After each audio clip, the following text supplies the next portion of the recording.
Hello दोस्तों, स्वागत है आपका हमारे चैनल पे। दोस्तों, आज के वीडियो में हम डिस्कस करेंगे आई यानी कि आँख के ऊपर। आज के वीडियो में हम जानेंगे कि चश्मा उतारने की अभी कौन कौन सी प्रोसेस है जो अभी काफ़ी बेस्ट रिजल्ट दे रहा है, और साथ ही जानेंगे कि हमारे आँखों पे आखिर चश्मा आ क्यों जाता है, क्या कारण है, क्या होता है मायोपिया, क्या होता है हाइपरमेट्रोपिया, सभी के बारे में चर्चा करेंगे। और साथ ही साथ जानेंगे चश्मा हटाने की जो प्रोसेस है, जैसे कि कॉन्क्रीरा विजन, स्माइल, ब्रेडलेस और भी बहुत सारा है। जानेंगे इसमें क्या क्या, इस पे कितना कॉस्ट लगता है, और साथ ही जानेंगे कि विजन में 6x6 क्या होता है। तो चलिए इसी सब के बारे में जानेंगे। तो बिना किसी देरी के वीडियो को स्टार्ट करते हैं। चश्मा उतारने की प्रोसेस हम जानेंगे। सबसे पहले ये जान लेते हैं कि हमारे आँखों पे आखिर चश्मा किन किन प्रोसेस के कारण आता है। तो देखिए, हमारे आँख पे चश्मा आने का 4 कारण है। पहला हो जाता है मायोपिया यानी निकट दृष्टि दोष। उसके बाद आ जाता है हाइपरमेट्रोपिया यानी कि दूर दृष्टि दोष। उसके बाद आ जाता है प्रेस बायोपिया यानी जरा दृष्टि दोष। और उसके बाद आ जाता है इनकॉन्सिस्टेंसी यानी अबिंदुकता। इन 4 कारण से हमारे आँख में ग्लासेज यूज करने की नौबत आ जाती है। अब इन सभी के बारे में थोड़ा बेसिक जानकारी ले लेते हैं, ताकि हम जब डॉक्टर से चश्मा उतरवाने जाए तो डॉक्टर जब हमसे किसी प्रकार की बात बोले तो हमको समझ में आए। तो चलिए जान लेते हैं। एक नॉर्मल आदमी के आँख में जब प्रकाश आता है पुतली के माध्यम से, तो वो लेंस पे जाता है और लेंस प्रकाश को रेटिना पर भेज देता है। अब आँख के पीछे वाले भाग देखते हैं, वो रेटिना होता है, और रेटिना पे ही किसी भी वस्तु का फिगर बनता है। और ये फिगर बनने के बाद ऑप्टिक नर्व के द्वारा ये हमें दिमाग के मध्य मस्तिष्क के पास कर्पोरा कॉरिडेम्ना तक भेज देता है, और वही पहचान करता है कि किसका फिगर है। तो चलिए ठीक है, ये तो नॉर्मल आदमी की आँख हो गई। मान लीजिए कि किसी व्यक्ति को मायोपिया हो गया। तो मायोपिया हो गया तो उसको क्या होगा, तो आँख का जो साइज है ना, वो पीछे से बढ़ने लगता है। और पीछे से बढ़ने के कारण क्या होता है, जो रेटिना पहले जहाँ था वहाँ से थोड़ा पीछे और चला जाता है। तो पीछे चला जाता है। तो देखिए, एक स्वस्थ मनुष्य के आँख में क्या होता है कि पुपिल के माध्यम से, लेंस के माध्यम से रोशनी आता है और रेटिना पर बनता है। चूँकि रेटिना अब पहले जहाँ था वहाँ ना होने के बाद थोड़ा पीछे हो गया, तो वो रेटिना पे सही से फिगर बना नहीं पाएगा, और सही से बना नहीं पाएगा तो उसको थोड़ा धुंधला धुंधला दिखाई देता है। तो इसलिए उसको अवतल लेंस दे देता है। और अवतल लेंस क्या करता है कि थोड़ा और फैला देता है, जो मतलब प्रकाश की रोशनी आता है ना, उसको जहाँ पे उससे थोड़ा और दूर फैला देता है। तो थोड़ा दूर फैला देने के कारण क्या होता है कि रेटिना पर फिगर बनने लगता है और सही से दिखने लगता है। अब ये जितना पीछा बढ़ेगा, आँख में प्रॉब्लम उतना ही बढ़ते चला जाएगा। जैसे थोड़ा बढ़ेगा तो -1 डायोप्टर, उससे ज़्यादा तो -2 डायोप्टर, ऐसे ही बढ़ते चला जाता है। अब हाइपरमेट्रोपिया में क्या होता है कि आँख का साइज आपको पीछे से बढ़ने के अलावा यहाँ पे इसके उल्टा हो जाता है, पीछे से छोटा होने लगता है। और जब पीछे से छोटा होने लगता है तो इसमें कॉन्वेक्स लेंस लगा दिया जाता है, और वह प्रकाश को ऑब्जर्व करके रेटिना पर पहुंचा देता है, और हमें वस्तु स्पष्ट दिखाई देने लगता है। उसके बाद आ जाता है प्रेस बायोपिया यानी कि जरा दृष्टि दोष। इसका नाम है जरा दृष्टि दोष, लेकिन है ये बहुत बड़ा। इसमें क्या होता है कि इसमें आपको नज़दीक और दूर दोनों की वस्तु स्पष्ट नहीं दिखाई देगा।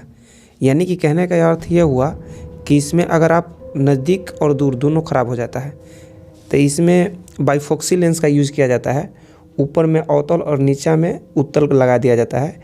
यानी कि नज़दीक की वस्तु आपको देखने के लिए हो गया उत्तल, और वहीं दूर की वस्तु देखने के लिए अवतल लेंस का प्रयोग किया जाता है। उसके बाद आ जाता है इनकॉन्सिस्टेंसी यानी कि अबिंदुकता।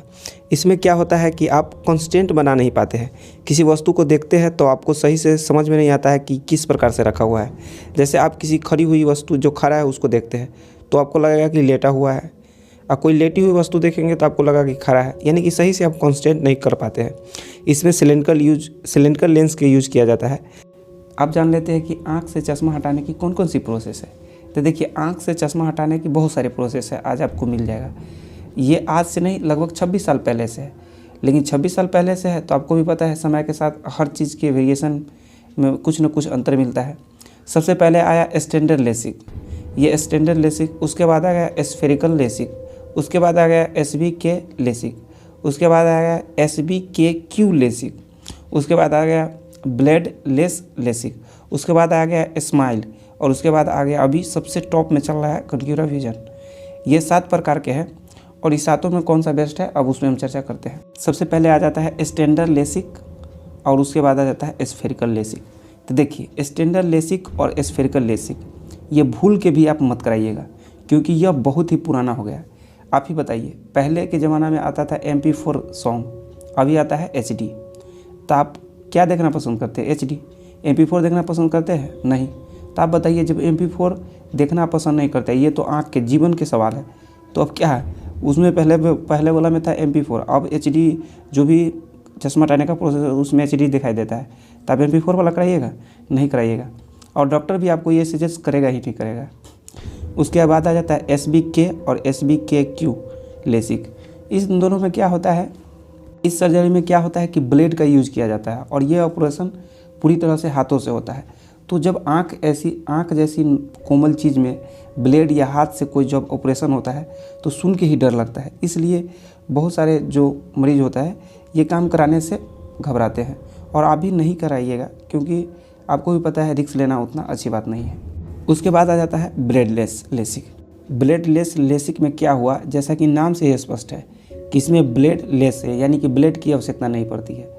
लेकिन यह आया तो ठीक था, लेकिन बाद में जाके इसके साथ देखा गया कि ड्राइनेस यानी आँखों से आंसू आना बहुत समय तक देखा जा रहा था।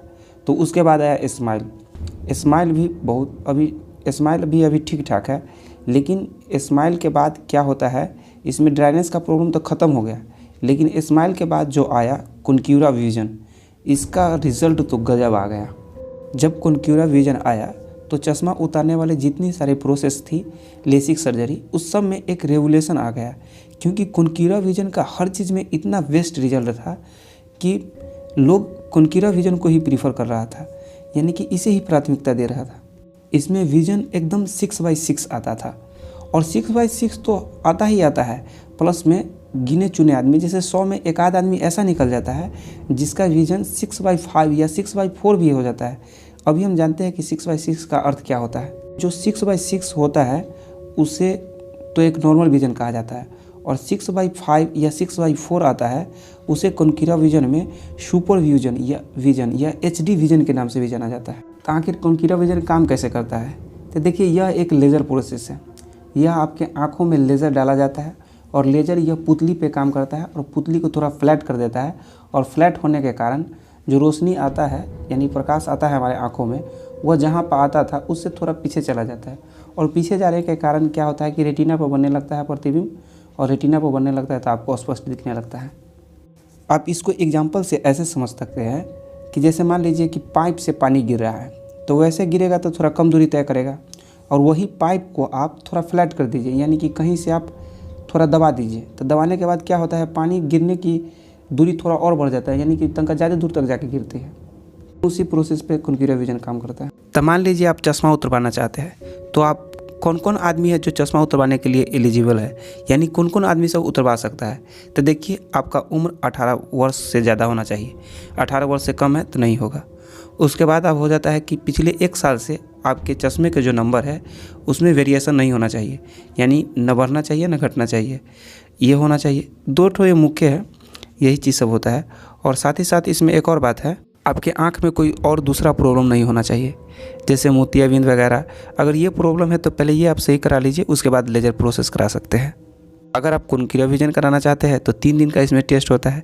पहला दिन आपको चेकअप करेगा, यानी कि कॉन्क्यूरा विजन के लिए आप रेडी है कि नहीं है, आपके आँख में प्रेशर सही से है कि नहीं, ड्राइनेस, ये सारी चीज़ आपको चेक करेगा। दूसरा दिन लेज़र की प्रोसेस होता है, और तीसरा दिन फिर चेक करेगा कि सब चीज़ नॉर्मल है कि नहीं है, और उसके बाद आप घर जा सकते हैं। अब सोचिएगा कि भाई इतना सारा प्रोसेस है चश्मा उतरवाने का, और ये सब है, तो हम मान लीजिए कॉन्क्यूरा विजन कराते हैं, तो भाई अब इसका रेट तो बता दीजिए। तो देखिए, हम इसका क्या सभी का रेट बता देते हैं, आप सबका रेट समझ लीजिए। देखिए, स्टैंडर्ड लेसिक सबसे पहला है, जो सबसे पुराना है, वो आपको 20 से 25 हज़ार में हो जाएगा। उसके बाद हो जाता है स्फेरिकल लेसिक, वो 30 से 35 हज़ार में हो जाएगा। उसके बाद हो जाता है SBK लेसिक, वो आपको 40 से 50 हज़ार में। उसके बाद हो जाता है SBKQ लेसिक, वो 50 से 60 हज़ार में। उसके बाद हो जाता है ब्लडलेस लेसिक, ये हो गया आपको ब्लडलेस लेसिक, आपको पड़ जाएगा लगभग वही समझ लीजिए ना 60 से 70 हज़ार। और उसके बाद आ जाता है स्माइल पे आपको 90 से 1 लाख पड़ जाएगा। और उसके बाद आ जाता है कॉन्क्यूरा विजन, इसमें आपको 95 हज़ार से लेके 1,05,000 के करीब में पड़ जाता है। फिर भी आप आपके मन में एक सवाल आएगा कि भाई साहब एक और बात बताइए, ये जो लेसिक या कॉन्क्यूरा विजन है कितने नंबर तक के चश्मा हटा सकता है? तो देखिए भैया, अगर आपको लेसिक या कॉन्क्यूरा विजन से चश्मा हटाना है तो -1 से लेके -8 डायोप्टर तक आप लेसिक या कॉन्क्यूरा विजन दोनों में से किसी भी से आप हटा सकते हैं। वहीं आप प्लस में चलिएगा तो +1 से +5 डायोप्टर तक कॉन्क्यूरा विजन या लेसिक सर्जरी के द्वारा हटा सकते हैं। फिर भी आपके मन में डाउट आएगा कि इससे ज़्यादा है उसका क्या होगा, तो उसको भी हटाने का प्रोसेस है। देखिए, जिसका -8 से लेके -18 डायोप्टर तक का प्रॉब्लम है उसके लिए एक ICL एक टेक्नोलॉजी है, वो भी चश्मा हटाने की काम करता है, उसके माध्यम से हटा सकते हैं। और -18 डायोप्टर से जिसका ज़्यादा है वो उसमें ICL और कॉन्क्यूरा विजन दोनों करके कर दिया जाता है। और वहीं प्लस में जिसको 5 डायोप्टर से 10 डायोप्टर तक है उसमें भी ICL और एक और प्रोसेस होता है RLE, इसके द्वारा भी किया जा सकता है। आपके मन में सवाल कुछ बचा होगा कि कॉन्क्यूरा विजन कराए और कराने के बाद कहीं दोबारा हो जाएगा तब। तो देखिए, कॉन्क्यूरा विजन होने के बाद आपका आँख एक स्वस्थ मनुष्य के आँख की तरह हो जाता है, और स्वस्थ आँख के साथ आगे चल के क्या होता है क्या नहीं होता है उसके बारे में कोई ख़ास पता आप नहीं लगा सकते हैं। लेकिन ऐसा माना जाता है कि 40 वर्ष के बाद जब हो जाता है उम्र 40+ तो आपका थोड़ी बहुत नज़दीक का प्रॉब्लम आने लगता है। तो हर मनुष्य के साथ होता है, आप ही के साथ नहीं होगा। और उसके बाद एक सवाल आता है कि कहीं कॉन्क्यूरा विजन कराए और मेरा विजन 6/6 नहीं आया तो क्या करेंगे?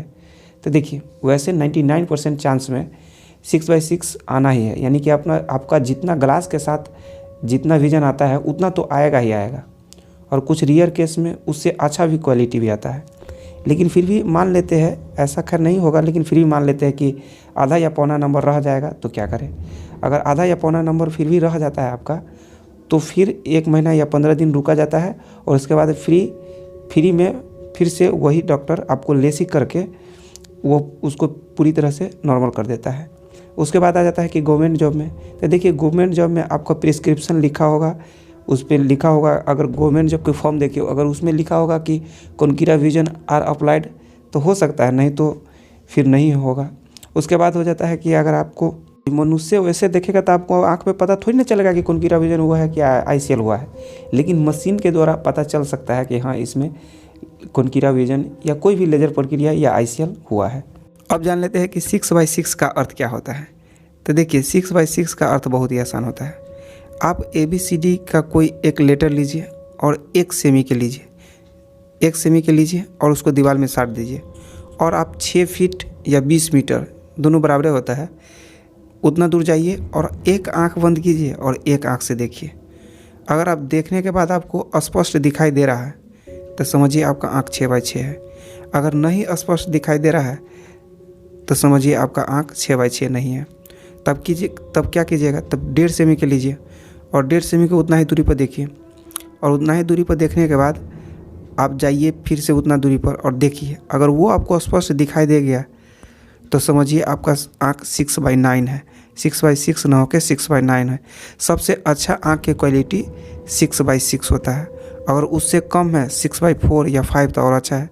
6/4 या 5 में क्या होता है कि 1 सेमी से छोटा कोई लेटर लिए और 20 मीटर या 6 फीट की दूरी से हम देखें तो हमको स्पष्ट दिखाई दे दिया।